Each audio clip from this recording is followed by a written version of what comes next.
अस्सलाम वालेकुम। Welcome to my YouTube channel. आज हमारे पास सिस्टम डेवलपमेंट का लास्ट एक मॉडल लिखा हुआ है या लास्ट एक मेथड लिखा हुआ है जिसका नाम है डेवऑप्स।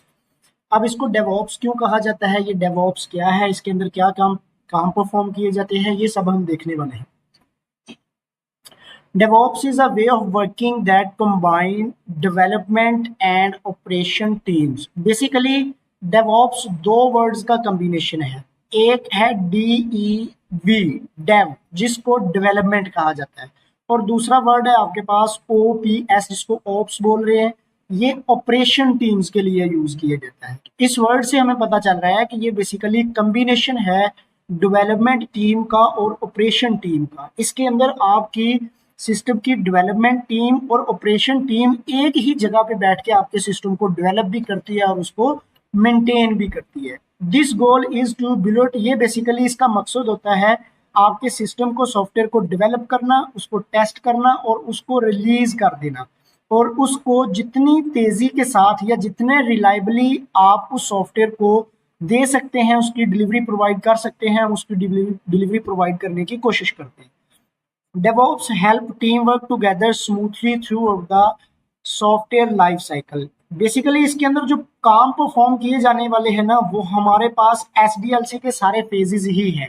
लेकिन इसके अंदर SDLC के फेजेस जो हैं वो डेवलपमेंट वाले हैं। डेवलपमेंट के अलावा कुछ ऑपरेशंस भी होते हैं जो कुछ लोग या कुछ टीम्स परफॉर्म करती हैं। तो डेवऑप्स के अंदर आपके SDLC के फेज परफॉर्म करने वाली टीम और ऑपरेशन परफॉर्म करने वाली टीम सारे मिल के काम कर रहे होते हैं।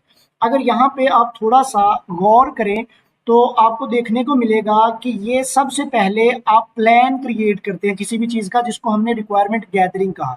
रिक्वायरमेंट गैदरिंग के बाद आप उसका डिज़ाइन तैयार करेंगे, डिज़ाइन तैयार करने के बाद उसकी कोडिंग की जाती है। यहाँ से आप इस फेज के ऊपर जाएंगे।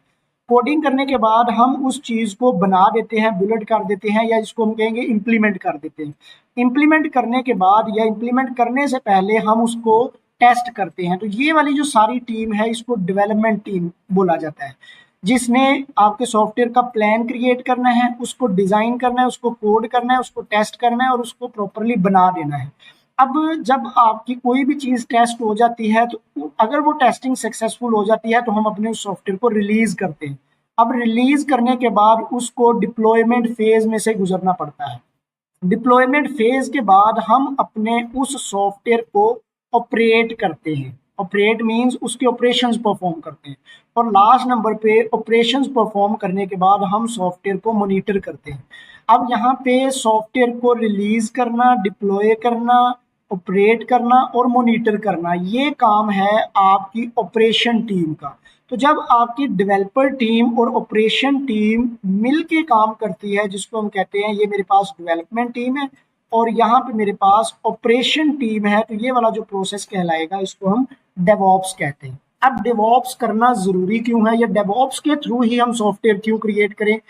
तो ट्रेडिशनल अगर हम देखें या मैनुअली अगर हम देखें तो हमारी सॉफ्टवेयर डेवलपमेंट की जो टीम है वो अलग काम कर रही होती है। डेवलपर आपके सॉफ्टवेयर को अलग बना रहे होते हैं, और जो ऑपरेशंस परफॉर्म किए जा रहे हैं, आपके सर्वर्स को मैनेज किया जा रहा है, वेबसाइट को सर्वर के ऊपर रखा जा रहा है, वो काम अलग परफॉर्म किया जा रहा है। तो ये दो टीम्स काम कर रही हैं। आपकी यहाँ पे डेवलपमेंट की टीम अलग काम कर रही है, आपकी ऑपरेशन की टीम अलग काम कर रही है। तो ये ट्रेडिशनल एक वे है जिसमें आप सॉफ्टवेयर को डेवलप करते हैं। This separation causes delay and mistake. अगर आप इस तरीके से काम करते हैं कि ऑपरेशन टीम कहीं और बैठी हुई है और आपकी डेवलपमेंट टीम कहीं और बैठ के काम कर रही है, तो उसमें आपके सॉफ्टवेयर के अंदर डिले आ सकता है, मिस्टेक्स आ सकती हैं। तो इसलिए हम डेवऑप्स को यूज करते हैं ताकि इन दोनों टीम्स के अंदर बेटर कोलैबोरेशंस हो, एक जगह पे मिलके बैठ के काम करे, ताकि अगर डेवलपमेंट में मिस्टेक्स आ जाए या अगर ऑपरेशन टीम्स को किसी किस्म का कोई एज चाहिए या कोई उसको चीज़ चाहिए तो वो डेवलपमेंट टीम से कंसर्न करे, और अगर डेवलपमेंट टीम को कोई चीज़ बतानी हो ऑपरेशन टीम को तो वो उसको भी बता सकता है। अगर आप इसका वर्क फ्लो देखें, डेवऑप्स कैसे काम करता है, सबसे पहले हम चीज़ का प्लान क्रिएट करते हैं, उसको डेवलप करते हैं, उसको बनाते हैं और उसको टेस्ट करने के बाद आपकी उस चीज़ को रिलीज कर दिया जाता है। तो यहाँ पे आपके सिस्टम डेवलप हो चुका है। अब डेवलप करने के बाद हम उसको डिप्लॉय करते हैं। डिप्लॉय मीन्स ऐसे कह लें कि आपने उसको इंस्टॉल वगैरह कर दिया है सर्वर्स के ऊपर और यूजर्स के कंप्यूटर्स के ऊपर, और उसको ऑपरेट करके देखते हैं कि क्या ये सही चल रहा है आपके सर्वर्स के ऊपर, ये सही डाटा वगैरह सेव कर रहा है। फिर उसको मॉनिटर किया जाता है और चीज़ों का फीडबैक लिया जाता है। अगर फीडबैक के अंदर कुछ चेंजिंग्स रिक्वायर हैं, जैसा कि हमने एसडीएलसी के मेथड्स के अंदर सभी मेथड्स में फीडबैक के मुतालिक पढ़ा है, तो हम ये वाले स्टेप्स रिपीट करते हैं। तो इस तरीके से हम डेवऑप्स के अंदर काम करते हैं। यहाँ पे हम एक एग्जांपल के थ्रू इस चीज़ को समझते हैं कि मेरे पास एक स्कूल की वेबसाइट है, मैंने उसको डेवऑप्स के थ्रू बनाना है या डेवऑप्स के थ्रू डेवलप करना है।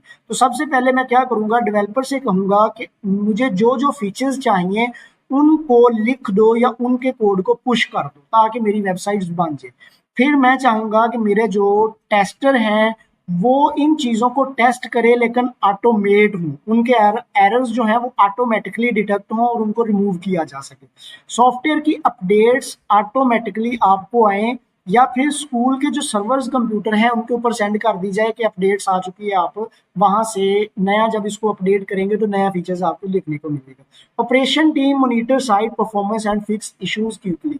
ऑपरेशन टीम ये चाहती है कि अगर किसी किस्म का परफॉर्मेंस जो है वो थोड़ी सी लूज हो जाती है या आपको सॉफ्टवेयर में कोई इशू आ जाता है तो उसको फिक्स किया जा सके। तो ये हमारे पास इसके सारे फायदे होते हैं। जब डेवऑप्स के थ्रू आप किसी भी सिस्टम को डेवलप करते हैं तो आपकी डेवलपमेंट टीम और आपकी ऑपरेशन टीम एक ही जगह पे बैठ के उस सारी चीज को मैनेज एंड कंट्रोल कर रही होती है, जिससे आपकी बहुत ज्यादा चीजें जो हैं वो बहुत ज्यादा चीजों में डिलेज, टाइम और वेस्टेज वगैरह या पैसे वगैरह बच जाते हैं। उम्मीद है कि आप लोगों को समझ आ गई होगी। अगर आपका किसी किस्म का क्वेश्चन है तो आप कमेंट बॉक्स में पूछ सकते हैं। अल्लाह हाफिज।